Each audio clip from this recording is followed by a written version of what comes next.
We're live. It is Wednesday, May 17th, and this is the Productized Brandcasters weekly client coaching call. And we're going to go right into recording our episode of Feed Your Brand, which this is a really good one today. But I just want to make one brief statement. We're going to change things up a little bit, and our Q&A after the episode, we're not going to live stream. We're going to stop live streaming that. And if you want to be a part of that Q&A, you need to be joined with us in Zoom. So doesn't mean you can't ask questions though, but you can ask questions along the way. Sure. Again, we'll try to answer them in the comments of the live stream, but we won't be answering them on air. Right. So, all right. So just so you understand that, a little bit different format. We used to air all the Q&A streaming live, and for a few reasons, we've decided not to do that going forward. It's still available to all of you productized customers, but through Zoom here. Okay. You ready, Tracy? I am. All right. All right. Hey, everyone. Welcome to Feed Your Brand. I'm Tom Hazzard, along with my co-host, Tracy Hazzard. And today we've got quite an episode for you. And it's quite a subject. I think it'll be of interest to a lot of people. And that's how a guest funnel can double your success by attracting, both guests and clients. Sorry about that. Both guests and clients. And I'm going to admit right off the bat and let our listeners know, I am really going to be the sidekick on this one. Because you don't do guest episodes very often. Not as often as I used to. I mean, it used to be all we did on one of our shows at one point. And but I do a lot more shows that are topic based and not interview based with the current shows that I'm a part of. So whereas you, Tracy, interviews are everything you do on the Binge Factor, and this really everything that we are going to share with our listeners today really comes from your experience, your knowledge, and things that you've dialed in over. I don't even want to think about how many guest interviews you've done. Right? Yeah, I think that I calculated it pretty recently. It's over 3,000 interviews across all the podcasts and all the articles that I've written. So it's a lot of interviews, but not all of them are what we would call a guest funnel. That's a very specific model. And so Tom and I start a brand new podcast every single year so that we can test out a model of podcasting or how hard it is to start a podcast in this particular year. So a couple of years ago, within Feed Your Brand here, keep that in mind. We already had Feed Your Brand. That was the one we started in the prior year. And I made a subset of our podcast's guest interviews, and I set it up to follow this guest funnel format. It's not the first time I had explored it. I've certainly helped other clients do it. But the idea is that you are interviewing your ideal client. That way you can have a follow-up conversation with them and potentially a sales call. And it's really meant for, I would say, high-end products, services, coaching, things that involve a lot of connection in order to sell it. So it used to work really great for many, many podcasts. They were set up that way. And then it got to be I'm going to call it a gross exaggeration of what a guest funnel should look like. It's kind of like the nasty programmatic funnel is like, okay, let me see how many people I can interview and squeeze into 7 minutes so that I can have as many in the top of my funnel as possible. And that's not what we're talking about here. We're talking about relationship building so that you can have a follow-up sales conversation with your ideal client. That's what a really good podcast guest funnel looks like. And some of the podcasters we work with, that is their entire purpose of their podcast. How many people listen to the show is really secondary, right? Right. And keep in mind that it doesn't mean you're not serving your audience. It doesn't mean you're not serving your guest and providing them value. In fact, you need to have that structured in there. It just means that its ideal outcome is not necessarily a listener base. It's certainly not going to be advertisers. And it is just this model of I expect to either build a great relationship with my guest so that they become a referral partner or so that they become a client. So it's one of the two models that you might want to take, but it starts with understanding that that's what you're building. Your guesting strategy is truly a funnel. It's a very niche, narrow funnel, and it's really specifically built to show off the relationships you can build and what you do best in the process, but showing it off in a way that is service-based. Well, that sounds great, Tracy. So how many points do you have to share with us in this guest funnel process? Well, it's fairly easy. Look, there's a whole set of programmatic things. You need to be very organized with your system. Just like any funnel, you need to make sure you've got all your emails in order and you've got everything in order. So you want to think about all the different pieces and parts and make sure that you're extremely organized with your system. Because if you're doing this in an ad hoc way, it's going to come across badly to the potential guests, seem like you're not organized, seem like you're not professional, and that's not a good thing. And secondly, it's not going to be targeted enough, so you won't actually get a good return on investment from it. So you won't actually hit your target often if you do it in this sort of, mixed bag way of pulling it together. That doesn't mean you can't start that way and refine as you go. But there are 5 basic parts that I use in my funnel. The first is making sure that I absolutely know my profile. It must be extremely targeted, very niche, very narrow. Tom and I have set as a preference, and that's what it sounds like when we do it, but it's actually really dialed in. So we say you don't qualify for the binge factor if you haven't podcast 25 episodes or more. You don't do a weekly show. So it can't be seasonal. It can't be all of that. It must be longer than 30 minutes. And you must be in that business to business model or business to consumer model. We don't really want to do interview a bunch of entertainment shows. Now, one thing we don't say out there, because it sounds insulting, but we won't take Spotify sponsored shows. We won't take Wondery shows, but they don't really fit the model anyway. So it's not they're unlikely to request to be interviewed. Now, if someone comes through and it sounds interesting, I'll still interview them anyway. But most often, what we set there just screens them out instantly because they're usually seasonal. So I've set that target really tightly. And Tom, doesn't that sound a little bit like our ideal client? It does. How about that? How about that? know your target. That's the big message for number 1 here is know your target, right? And I'm actually surprised. I thought the criteria was more like 50 episodes. I didn't know you'd reduced it to 25. No, typically people won't apply when they're 25, but I do set that as like the minimum because I didn't want to have it be so overreaching that if somebody's really working hard on their show, working to get publicity, and they find the Binge Factor's website page where you can become a guest, apply to be a guest, I didn't want them to feel like it was so out of their reach. Now, a lot of times it won't work. And I have a form that they have to fill out. And that's number 2 is really have a screening form. Have something that is going through an application form, a screening form, something for people who are random. Have a booking calendar for someone you reach out to. So it's stage 1 application form. Stage 2, you approve them and they're the right fit and you send them to the booking calendar. So that's kind of a streamlined thing. So when they come through that form and they're only 25 episodes in, if there's a way we can support them and help them, I might send them to have an appraisal with you first before I allow them on the show. So it's just another stage of being able to bring some of the people through who might be a right fit, but it might also be a little too early for them yet.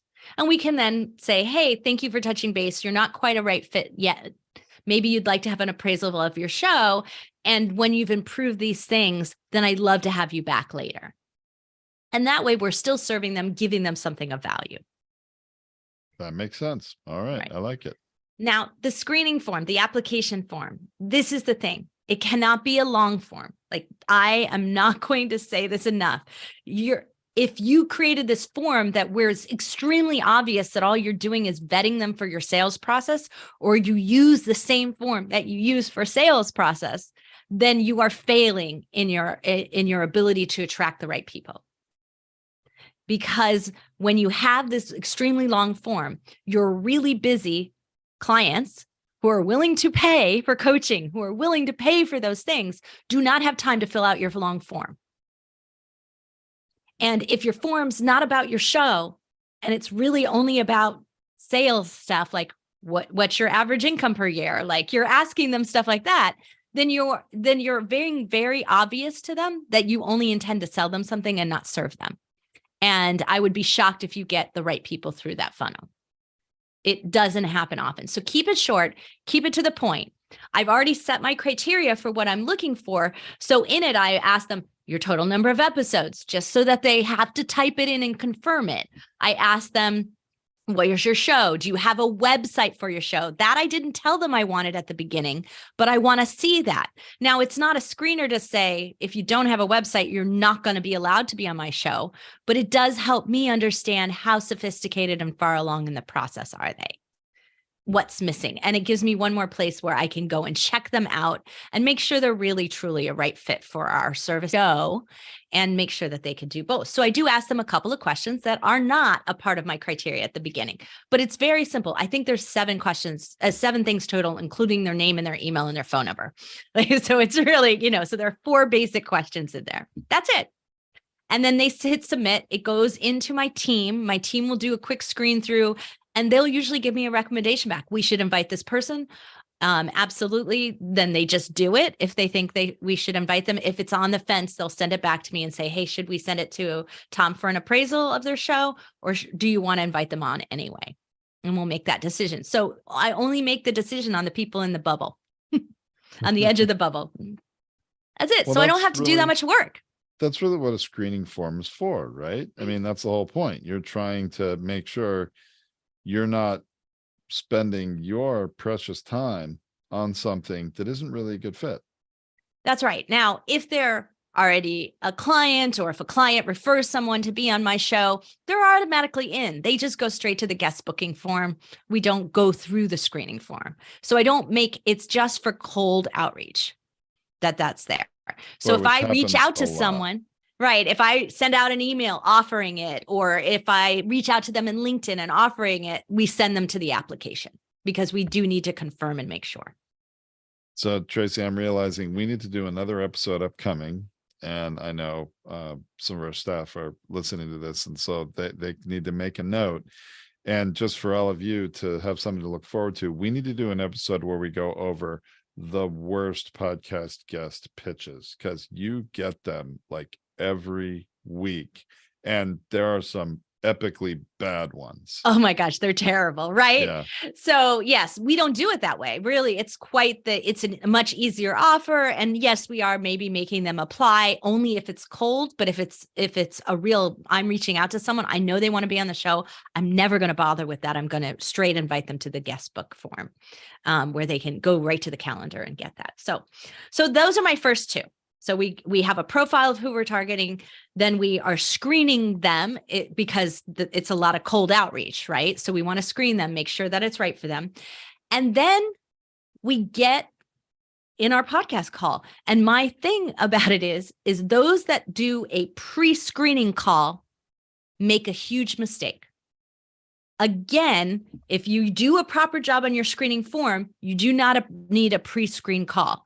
But I have been on a lot of pre-screen calls where that all they try to do is sell you in that. They have no intention of having you on the show. So now, whenever someone tells me they have a pre-screening call as a part of their process, I don't go on their show.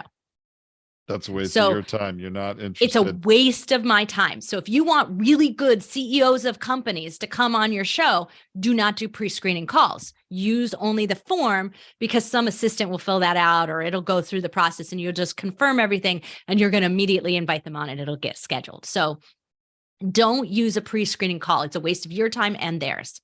If you think that that's the only goal of your show, you haven't done my number 3, which is serve them first. because when you serve them first, the law of reciprocity kicks in and they will agree to the appraisal call, the sales call, whatever you have as a follow-up. They're more likely to agree to it because you served them first. Yeah, I find that a lot. I find it very surprising how many people that I will do a podcast power appraisal with. And, this is for existing shows, not for, brand, people starting a new one. But when I get into showing them, 3 to 5 key points about their podcast that they really didn't realize was holding them back, or, keeping them from being found, or things like this, they're very shocked that I'm willing to just provide them that value and tell them sort of for free. But it's exactly what you said. You serve them first, you share your knowledge, you provide them value. They're interested to know whatever else you have to say or offer. It's just natural. Right. So two things happen. When I get on a phone call and I'm about to do an interview with someone, I spend 5 to 10 minutes at the beginning chatting about their business, chatting about what I can't see and hear in their show, because I need to understand a little bit more. I said, I think I'm hearing that this is your growth area. This is the outcome you look for on your podcast. This is its purpose. Am I correct? What would you like me to highlight? And I'm just having a discussion about them and their show at the beginning of that. So you're doing a lot more listening and pulling out of them what they want. And so then I have my interview. At the end of my interview, I say, wow, that was really great. We had a great time. I really enjoyed it when you said this. But you told me at the beginning that this is the outcome you're looking for. And I think there might be a couple of things, technical things in your show that are not helping you achieve that goal, that are holding you back. Would you be interested in having a follow-up conversation with my partner about that? 99% of the time they say yes. Very few of them will say no. Right? Because they were like, you've intrigued me. You didn't tell me what it was. Right. And then, well, and really, this is the beginning of it's our funnel, right? Right. Is getting people from guests to have a conversation about being customers, right? But I only offer that if I think they're going to be receptive to it. Mm-hmm. If they're not going to be receptive to it, maybe they have a really big ego. Maybe there's something in there that is getting in the way of them accepting that offer. And that's, like I said, probably 1%, because that's just not who gets through my funnel to that point. They wouldn't if they weren't continually growing their show and wanting more input and seem like the kind of person who's already coachable, right? That's who I look for when I'm trying to look for someone to be an ideal guest. And we built a rapport over the call. So what happens is it's the fourth thing on my list, which is before you sell them, you serve some more. So in the 99% that go over to Tom to have an appraisal, he serves them first before he ever sells them anything, before he ever has a single conversation. And usually they ask for the sales conversation in that call, right, Tom? That's exactly how it happens. They do. Yeah, they do. So, there's always, and that's intentional too.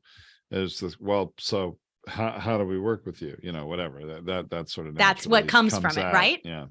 Right. So, but for the 1% who I don't think are going to accept that appraisal or be receptive to it for some reason, my serving them more is by showing them what we do best. We send them follow-up emails. We send them great graphics. We do all the things that we do for our own clients. We do for our own show. We do that complete professionalism all the way throughout the way. And what usually happens with those 1% is on the outside, what will happen is they'll come back to me and they'll say, wow, I loved what you created here. How do I do this? And I'd say, would you like to have a call with my team and learn some more? We do this for our clients.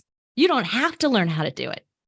And they will always say yes then at that point. If they've reached back out to me and asked me how we did this or why we did this or what this is for, they will have a follow-up call with the team at that point. And they'll already be sold. They'll already be ready to move to the platform because they want that thing. They saw something they wanted. That's really that little point there. I just want to put a little emphasis on, Tracy, because everything you're talking about throughout this whole process, all 5 of these things are leading to that. that whole process, the rapport you're building, the value you're providing, how you're serving them throughout, makes the sales conversation almost like, okay, how do we do it? Or let's, how do we get started? And it's not a, do I trust you? Should I buy? Should I not? You've already convinced them. Right. And so then the last thing is if they haven't come through the process at this point and they haven't offered to go to the appraisal or been interested in that or gone to have a call with Tom already, then the last thing that I do at some point is serve them some more. I send them a great guest. I give them an episode or something that I think they might be of value. One of my master classes, I invite them in to take one of our courses or programs, including ones that are really expensive, but I invite them privately into those things. So I do give them something on the other side that's of tremendous value to them. Something that I know that they need. It's very highly tailored. That's why it's not systematic. It doesn't go out in a generic email funnel and gives them that. But it is something very specific that I think will provide them great value. And that invites them to become a part of my community. Now, I also invite them into these coaching calls. I invite them into other things that we do. That's going out in the general follow-up emails, but it's very generic. It's like, join our community, listen to our live streams. We have, 101 tips over here. Go get that. Here's our master classes. Like, I might give them very generically in any of the follow-up emails that happen, but I'm not expecting that person to do that. I still want to do one more follow-up with them because I'm building a relationship over time. And I want to provide them something special that I believe that they're going to benefit if they utilize. And if they utilize that, whatever that might be, this video I sent them about how to do something special, if they utilize it, I know they will see success. And when they achieve that small step of success, they got a little boost in listeners from doing it, they will come back and become clients. And if for some reason they can't, because maybe they're stuck in a network or doing something, they refer someone who can become a client. And that's what we've done, is built a referral base at the same time that we built a client base. Sounds like a pretty good funnel to me. I used to give a lecture on this, Tom, remember? And I called it the prospect pipeline. Because that's what I really want it to look like. I don't want it to be a funnel, because a funnel, like, it ends up in your drink in your pot. It ends up done, right? Like at the sale. That's not how it works. I want a pipeline that has constant flow. And so that's actually how I look at this. But funnel is the common terminology. The problem is, and this is, additional free tip for all you podcast listeners out there. Having a title that is going to get attention, be engaging, and be more clickable. Which one would be more clickable? Talking about a podcast prospect pipeline, although the alliteration is good, I think what's going to get people's attention more is a podcast funnel, because funnel is so, I mean, it's maybe a little cliche, but it is a buzzword in the, small business and entrepreneurial community. Everybody knows what a funnel is. Everybody might say, what's a podcast prospect pipeline? So when you have a captive audience at an event, so you're live at an event and that's the title of your topic and your speech that you're going to give, that works. And that's what I've done before. It works. It packs the room because they do want to hear this new thing, thing they haven't heard before. And so that works there, but it doesn't work in a self-directed way. I'm searching on Google. I'm looking for how to create a podcast funnel. That's not going to come through unless you're titling this episode the way that we did, right? So that's also another reason why we do what we're doing. So the last key that I want to say, it's not one of my 5 steps, but your show name and your cover art may be the number one thing that prevents you from creating a good guest funnel. And I say this because I just gave a big speech to a community about how you decide whether or not a show is worth guesting on. And I did give them some tips on how to recognize if a show isn't for you. And the number one reason a show isn't for you is if it's all about me, the host. So if it's the Tracy show and it's got my picture all over it, you should not bother to guest on my show. You shouldn't, because it's really not about me at the end of the day. And it's really all about me at the end of the day and not about you, my guest. And that's a problem unless you really want associations, right? So If if that's it's someone you really want to make sure that you can have a graphic from that interview with your face side by side with theirs, because that association is going to give you some value, right? right, but that is a different model. You had to have worked really hard on your brand, on your image. And so like if I'm going to be on the Oprah show, I totally want to do that, right? Because Yeah. she earned the right to be that powerhouse. And I would like association with that. That's great. But if you're just the Tracy show, like who cares? What's in it for them, your guest? So it will prevent you from getting the kind of guests that you're looking for, especially if you've got a guest funnel. So you want a really flattering name. So who doesn't want to be on the binge factor? Because that says that my show, my hosting style has a binge factor, and that's a cool thing. We have another show, Masters in Clarity. Who doesn't want to be a master of clarity? Like that sounds amazing, right? That shows a perfect name to invite really powerful guests on and turn it into a guest funnel at the end of the day. So thinking about the name of your show matters if you're going to do a guest funnel. You can't just turn a me show into that. Now, Tracy, you mentioned to me after this event that you spoke at, and at the time we're recording this, it was really only about a week ago when you did this. So it's fresh in our minds. I remember you told me there was most of the people were very receptive to what you had to say, but there was one person that wasn't, and was kind of, debating you, is a polite way to put it, about, having it be their face on the cover at all about them. Can you share a little bit about that? I know it's not what you intended, but it's a good story maybe to wrap up this episode. Yeah. So he was pushing back on me about being, branding himself in association with all of these other people. And I said, that's just a different strategy, right? And that's your strategy. But the guest strategy, and I was giving a speech about guesting and finding the right shows to guest on. The guest, until you've done all that work and built yourself up so that your brand is of significant value for me to want to be associated with, you're not going to attract the guests you want to help build your show enough. It's self-defeating in the early days. And so it keeps your show small. So if people are thinking about really the right types of shows they want to be a guest on, doing that, putting up that appearance that the show is all about you, the host, might make a lot of people say, nah, next, let me move on and look at these other ones that are clearly, I can tell are more, what I'm looking for, or a better fit or whatever. It's not necessarily all about the host, right?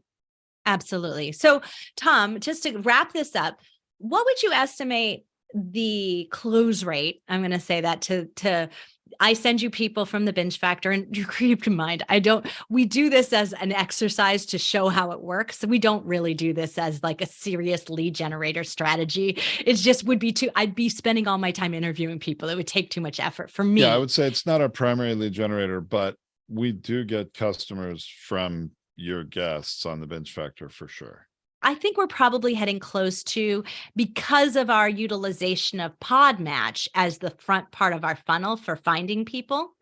And so I actually really rarely use the quiz form, the screening form. I usually just straight invite them through that model. So it Well, cuts when the you've excess researched out. and found people, and you do that about once a week, look at I do it potential about once a week. matches, right? Exactly.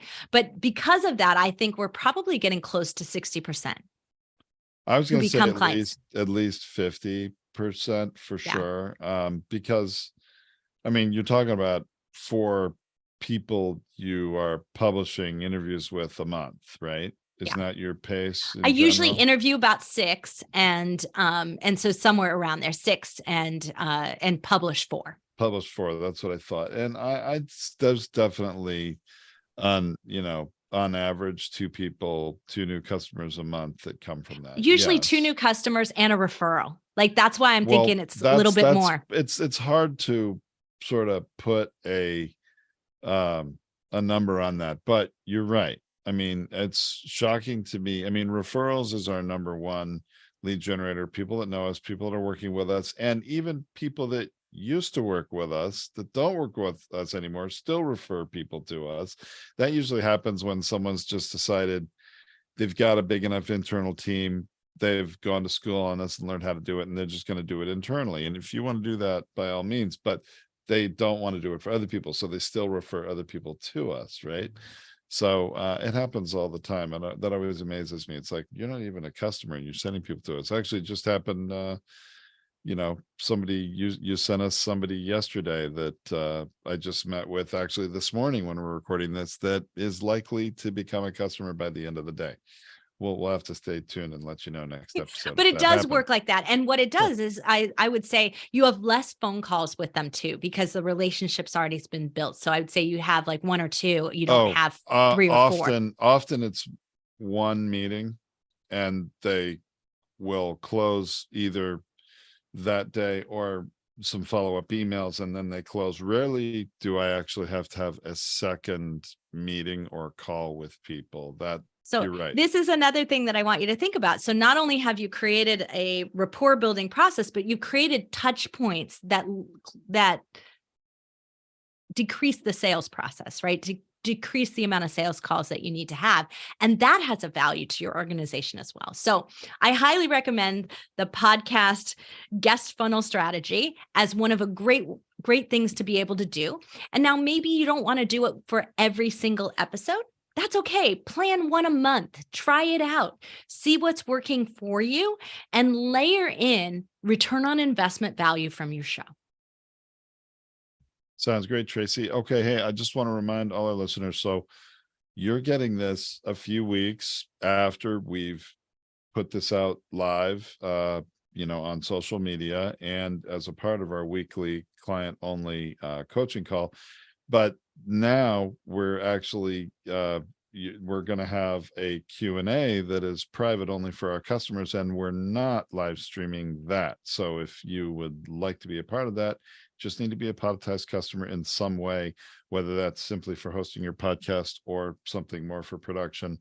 There is more to the conversation that's going to happen here for those that are customers. But for the rest of you, thank you so much for listening. Hope you got some great value out of this episode. I'm actually be shocked if you didn't, as long as you have guests and have any kind of a way that you're wanting to turn those guests into customers.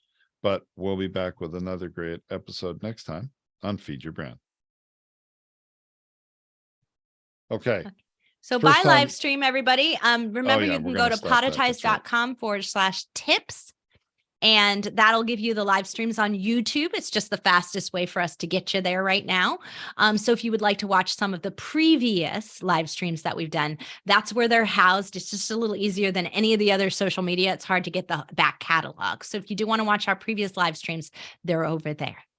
Oh, good point, Tracy. Okay, I'm going to stop the live stream and then we'll focus on everyone here. And I know we have some questions. Take care.